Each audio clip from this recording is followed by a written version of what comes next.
Olá, meu nome é Alberto, seja muito bem-vindo e bem-vindo ao canal Dev Eficiente. No episódio de hoje eu vou te mostrar um exemplo completo sobre Spring AI. Spring AI é o novo módulo do Spring que tenta facilitar aí o trabalho para você trabalhar com esses modelos super brutais que tem hoje em dia, né? Então, exemplos básicos aqui, OpenAI, Anthropic, Gemini, para falar de alguns. Eles têm outras abstrações, por exemplo, como para a Amazon Bedrock, que já é uma abstração de vários modelos e tudo mais. Você pode trabalhar com outros diretamente, como Mistral, como Llama e outros que estão já implementados, suportados dentro do Spring AI, beleza? E nesse primeiro episódio eu vou te mostrar mais como funciona a API, beleza? E eu já tenho outro episódio aqui, né? Outro papo já preparado para te mostrar tudo que eu acho que dá para entender de design de código quando você analisa o código-fonte do Spring AI e a documentação, né? As dicas que eles vão deixando que eu acho que são muito ricas, tá bom? Então fica ligado aqui no canal que vai rolar mais conteúdo sobre isso. Mas hoje aqui meu objetivo é que você saia daqui sacando os elementos básicos aí do Spring AI, beleza? Então eu vou te mostrar código e vou navegar um tiquinho ali pela documentação. Mas deixa eu começar já te mostrando o código aqui.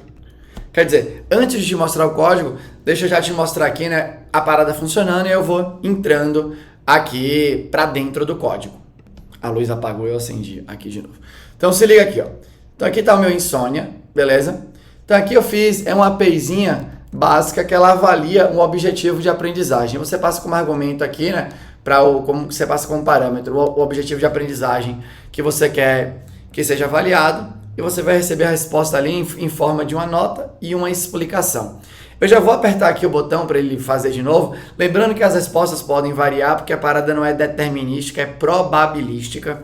Então aqui você manda o seu texto, né, o seu prompt com as mensagens que você quer e tudo mais, e aí você reza para que a resposta seja, né, dentro do que você espera, e os modelos estão ficando cada vez mais apurados em conseguir retornar isso tudo aqui para você. Então eu botei aqui, né, um objetivo considerado ruim, que é quero aprender Java. Por exemplo, dou um send aqui.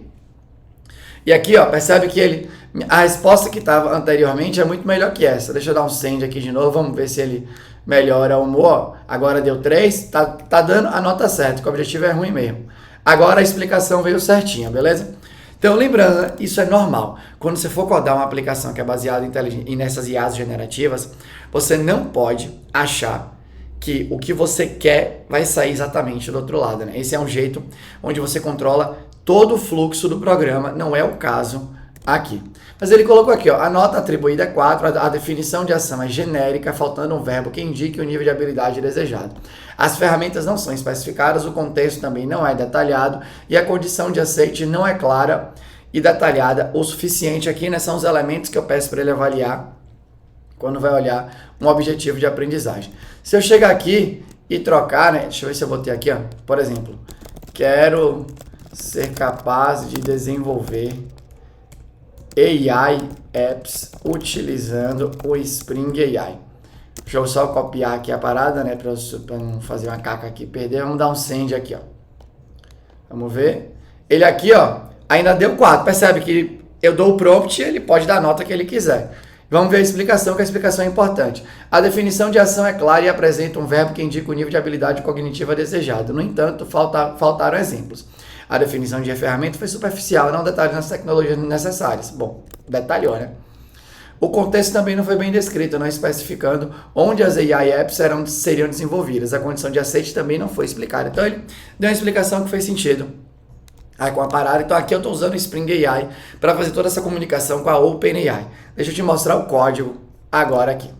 Então aqui no código, você vai ver, né, que tem alguns elementos que são muito importantes quando você está trabalhando com qualquer biblioteca ou framework, né, sei lá, e a definição, que vai tentar abstrair o trabalho do dia a dia para você se conectar nesses modelos e fazer o seu trabalho. Então beleza. Então o modelo mais completo, quando a gente fala de coisas que você pode fazer, ainda é o da OpenAI. Não estou desconsiderando aqui, né, o nível de acurácia, sei lá qual que é, né, o nível de acurácia da resposta, beleza? Que você tem esses benchmarks aí, que um diz que é melhor que o outro e tal, eu não tenho conhecimento suficiente para te dizer o quão apurado é o benchmark, beleza? Mas aqui, né, o modelo da OpenAI suporta várias coisinhas e é ele que dita muito das abstrações que tem no Spring AI, né? As abstrações têm coisas que só são suportadas pelo modelo da OpenAI atualmente, e eles já deixaram lá acreditando que outros modelos vão seguir os exemplos, tá bom?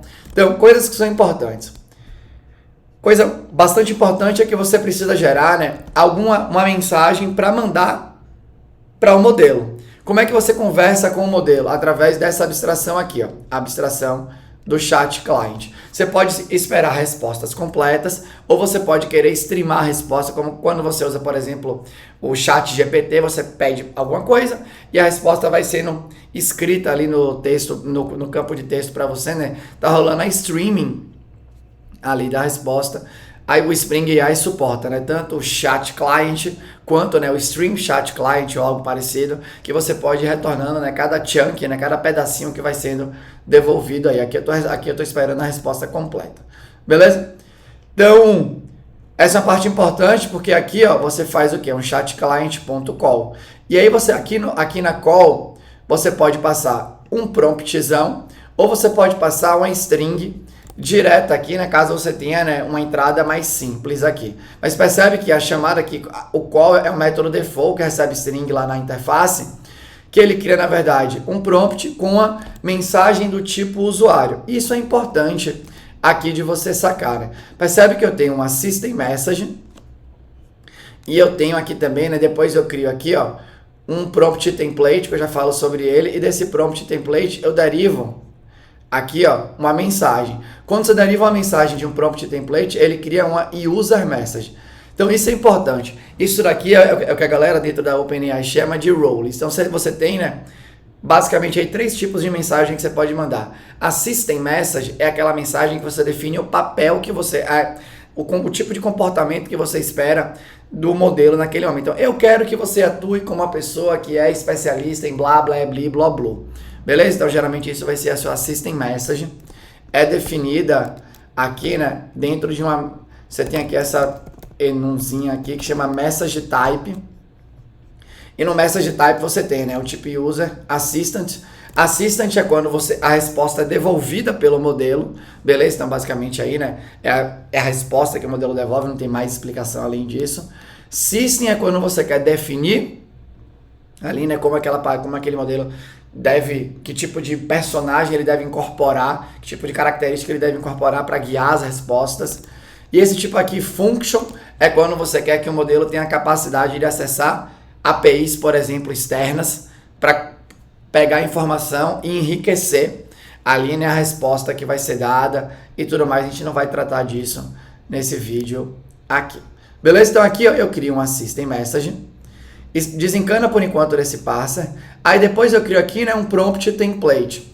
O que é um prompt template? Basicamente é uma mensagem onde você tem variáveis que você vai querer substituir. Então, o Spring AI se inspirou muito no mecanismo de views do Spring MVC, quando ainda era comum você fazer renderização do lado do servidor com TimeLeaf, com o próprio JSP. Então, basicamente, você tem uma string, no caso era o HTML, né, que é um texto livre, onde você tem variáveis e você quer pegar essa string e substituir as variáveis pelo que você quiser substituir. No caso aqui, né, substituir no final por texto, obviamente. Beleza? Então, aqui, simplesmente, eu carrego aqui, né, tem uma classe que chama prompt template, eu instancio ela passando esse template e passo o mapa de variáveis que eu quero. Então, ó, passei aqui, né, um direcionamento, né, que eu quero, como é que se olha para um objetivo de aprendizagem. Tem aqui um prompt grande, né, eu explicando a parada e tudo mais. Passo aqui o objetivo que foi recebido pela pessoa. E aqui tem essa última instrução, que é o formato de saída. O que é importante aqui? Numa aplicação de verdade, baseada em IA generativa, você vai receber o texto e normalmente você vai querer pegar esse texto e organizar essa resposta de tal maneira que facilite o trabalho de um front-end, que você vai exibir essa parada e por aí vai. Então isso daqui no Spring AI é o que eles chamam de Output Parser. Se você olhar, por exemplo, para outras bibliotecas, como por exemplo o LangChain, você vai ver que o LangChain também tem o mesmo conceito de Output Parser, com muito mais variedade, inclusive, aqui, beleza, do que o Spring AI nesse momento. Mas a ideia é, pô, eu tenho que pegar essa resposta que vai ser gerada e eu tenho que gerar uma saída que eu tenha um pouco mais de controle sobre aquilo para poder trabalhar ali, né, no fluxo da minha aplicação. Então, como é que funciona isso daqui? Eu crio aqui o que eles chamam, eles têm alguns tipos de parser. Então, você tem esse daqui, né, que é o Bean Output Parser, que implementa aqui essa interfacezinha, né? Output Parser, que ela na verdade é um parser junto com um formatador. Se você for pegar, é o mesmo esquema que tem dos formatadores e tudo mais dentro do Spring MVC da vida. Quando você recebe string, tem que converter para int, não sei o que, e por aí vai, né? Então, as inspirações estão todas aqui, beleza? Então, aqui você tem o que é um Bean Output Parser. É um output parser que vai tentar pegar a resposta do prompt e transformar num DTO de saída. Basicamente isso, né? O mesmo conceito que você já usa aí nas suas APIs. Por exemplo, quando você trabalha com HTTP, você cria uma classe que é uma classe de resposta, que tem lá, né, todos os atributos que você quer que sejam serializados como um JSON, e cada atributo vai virar uma propriedade do JSON, que é a mesma ideia. Então, eu configuro esse Bean Output Parser, uma coisa que é interessante aqui, ó, aqui, ó, ele tem esse método público, cada Bean desse, né, cada parser desse tem um método público que chama getFormat. O getFormat é um prompt que ele já tem pronto lá dentro para ajudar, para auxiliar, para apoiar nessa formatação. Então aqui, ó, por isso que no meu final, por isso que aqui, ó, no meu avaliação de objetivo, eu tenho esse format aqui no final. Obviamente, aqui eu fiz esse exemplo, o melhor é que isso daqui se transformasse no método default que recebesse os 3 argumentos e eu simplesmente passasse aqui, né, para o prompt, eu não teria, receberia aqui, né, os argumentinhos, eu já poderia concatenar dentro do prompt, também daria na mesma aqui, beleza? Então aqui, ó, recebi a parada, passei os argumentos para o prompt, ele me criou um prompt template. Agora eu tenho um prompt template que eu posso criar uma user message, né? Então deixa eu só fazer isso daqui para você, porque eu acho que pode ajudar. Então eu vou criar aqui, eu não sei como fazer aqui ainda no IntelliJ, porque eu estou aprendendo a usar o IntelliJ, então eu vou botar aqui. E aqui eu vou ter aqui, né, aqui eu acho que eu posso fazer assim. Eu achei que ele ia deixar eu fazer assim, porque lá dentro ele tá com user message, né, então vou deixar aqui. Mas olha que curioso, né, vamos só ver aqui rapidinho o prompt template.create message. É porque ele instancia um user message, mas ele retorna pela interface aqui, né? Então eu poderia fazer o cast ali. Eu vou fazer só para ficar mais nítido aqui a parada. Então aqui, ó, quero que você bota aqui vai ser a minha user, aqui vai ser o meu input, né, que geralmente é o input do usuário. Vou trocar aqui. Aqui vai ser uma user message, ele vai reclamar. E eu vou pedir para fazer o cast aqui, e aqui eu vou trocar, ó. Aqui é o input message. Aí.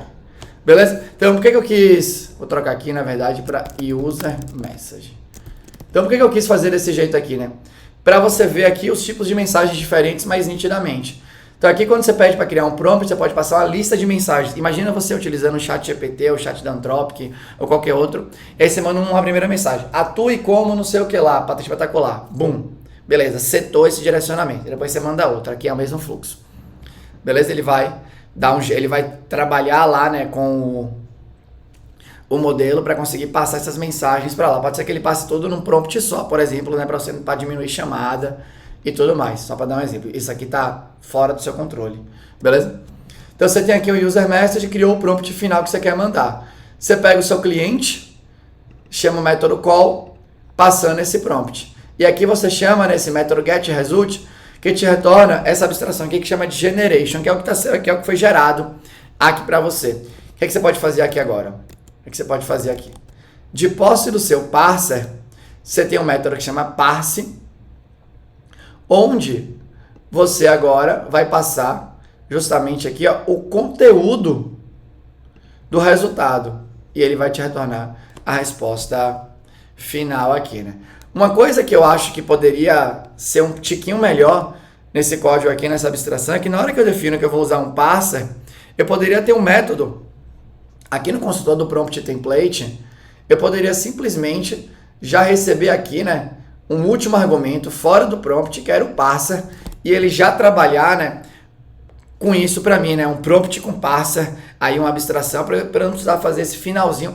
Esse finalzinho cheira a design a uma abstração, né, que escapuliu do que eles queriam fazer aqui, né? Porque eu crio o parser aqui em cima, eu uso o parser aqui para passar o formato, e eu venho e uso o parser de novo para fazer o passe aqui, né, da saída para o tipo que eu quero. Um detalhe importante aqui é que na hora que ele vai fazer o passe, ele tenta aqui trabalhar em cima do esquema do JSON que ele gerou em função do bin que você configurou, mas pode ser de novo, pode ser que a resposta não venha no formato que foi sugerido no prompt. E se vier no formato, não tem nenhum tratamento especial, simplesmente vai cair aqui no exception e ele vai dar exception de runtime para você. Beleza? E até quando eu vi isso, eu pensei, pô, talvez ele faça aqui uns retries, porque é normal a resposta não vir a resposta exata que você queria. Mas não, ele tenta uma vez, não deu certo, percebe que é um código padrão. Ele extrai aqui o esquema e pede aqui para o Object Mapper, né, ler o valor aqui, né, passando o texto e a classe de resultado, que é um código padrão do Jackson, que é essa API, né, para lidar com JSON dentro aí do Spring. Beleza? Então, ele retorna aqui, pumba, eu gero a minha parada. Então aqui, nesse fluxo, você tem os elementos que são muito importantes para trabalhar, para fazer aplicações que utilizam LLM. Os tipos de mensagem que você vai mandar. Obviamente que você pode fazer, né, prompts que são compostos por várias mensagens para trabalhar isso lá com ele. Você geralmente vai ter que trabalhar com parser, não tem jeito, beleza? E você vai trabalhar com um chat client aqui, né? Percebe que essa abstração aqui não está conectada com a OpenAI, beleza? Aqui, ó, eu estou usando tudo do Spring AI.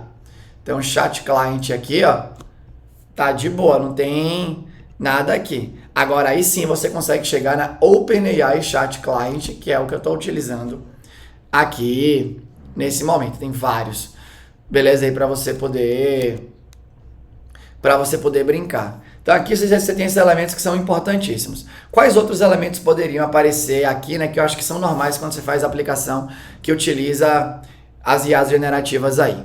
Você provavelmente vai querer usar, né, algum banco desses vetoriais, beleza? Eu não sei explicar no detalhe esse lance dos embeddings, que ele pega um texto, né, gera o vetor, e aí tem essa busca semântica, ele gera esse vetor, que é um vetor meio que semântico ali, né, que você consegue passar outro vetor como argumento, ele busca por similaridade e tal, mas ele já suporta isso, então ele tem uma abstração, né, que ele chama ali de Vector Store, e aí ele suporta várias integrações com vários bancos vetoriais diferentes, né, por exemplo, Postgre, Chroma e outros que já existem por aí.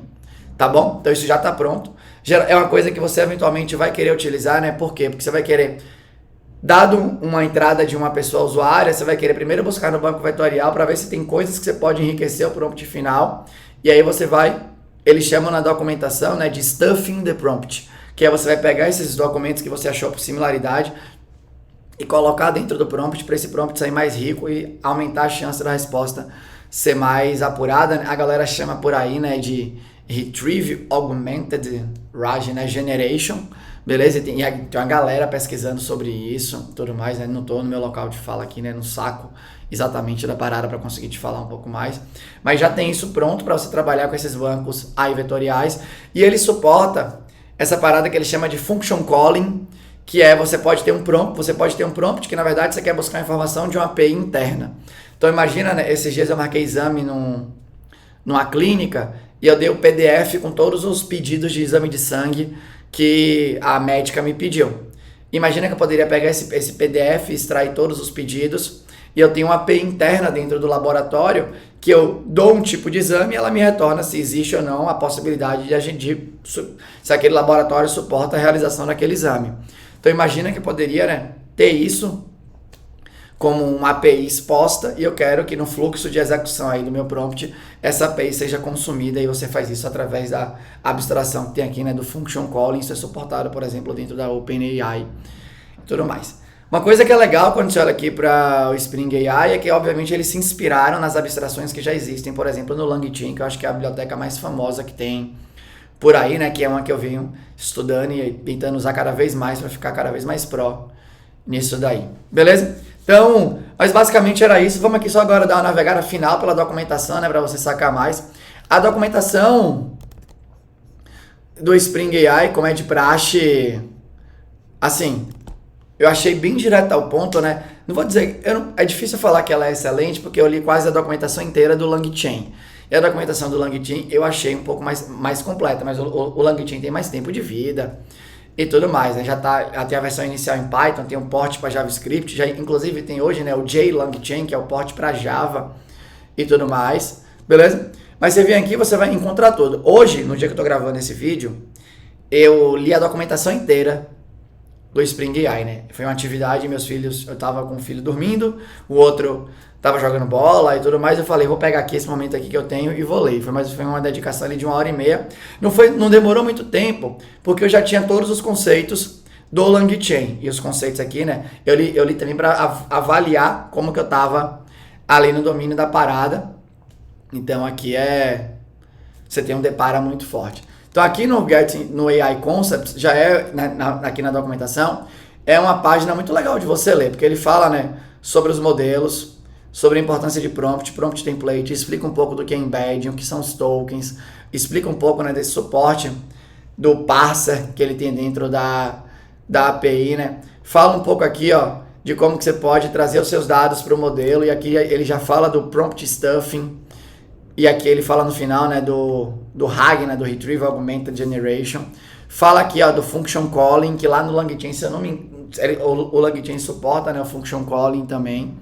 Então, aqui ele entra um pouco mais no detalhe, né, de como que você pode trabalhar a parte de adicionar contexto ali. Então, você pode pegar um monte de texto, quebra em partes menores, indexa e por aí vai. Eu vou deixar aqui, né, na descrição do vídeo o link para o blog de Gustavo Pinto, que é um colega meu de trabalho que tem colocado muita energia para sacar mais e para compartilhar conhecimento sobre AI e a generativa no geral e todos os elementos que compõem ali a parada. Então acho que vai ser muito legal, beleza? Se você puder também, né, dar uma olhada no trabalho dele.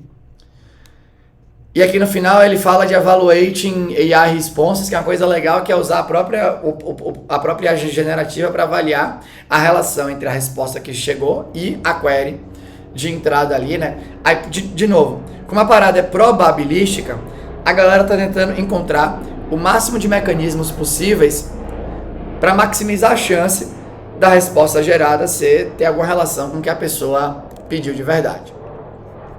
Então aqui ele fala da configuração padrão, beleza?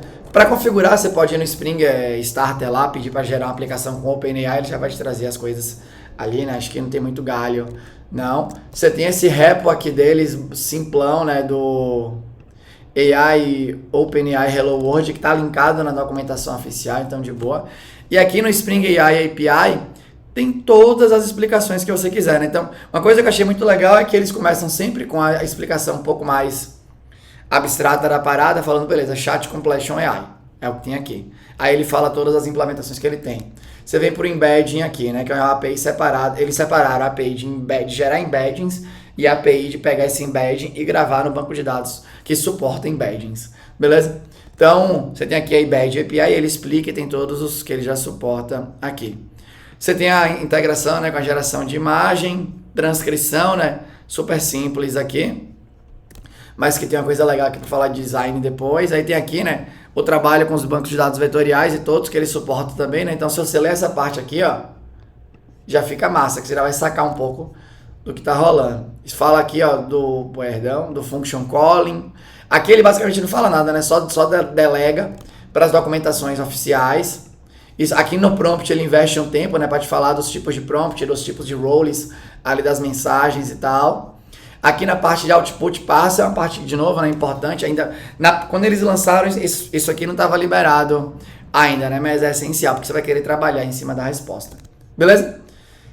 Aqui, aí depois ele continua um pouco aqui. Aqui no final ele fala do modelo básico, né, que eles têm, que eles vão derivando, eles vão, né, estendendo esse modelo, essas interfaces, né, para lidar com os diferentes modelos e tal. Né? Então, essa parte inicial é legal para você ter um pouco de ideia, né, do trabalho de design para você construir uma parada que tem que poder ser estendida por várias coisas diferentes. Então, é inspirador, né? Você bater o olho, dar uma analisada, comparar com o que você já viu e tal.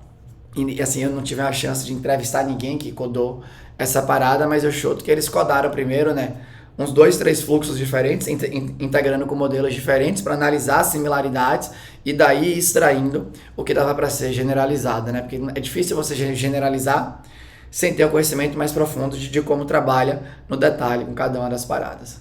Beleza? Mas, bom, basicamente era isso que eu queria compartilhar com você hoje, né? Meio que um vídeo tutorial. Aí, mas eu tentei ir um pouco mais a fundo do que os exemplos que são básicos e tal, para você sacar mais dos elementos. Eu espero que de alguma maneira seja útil aí para você.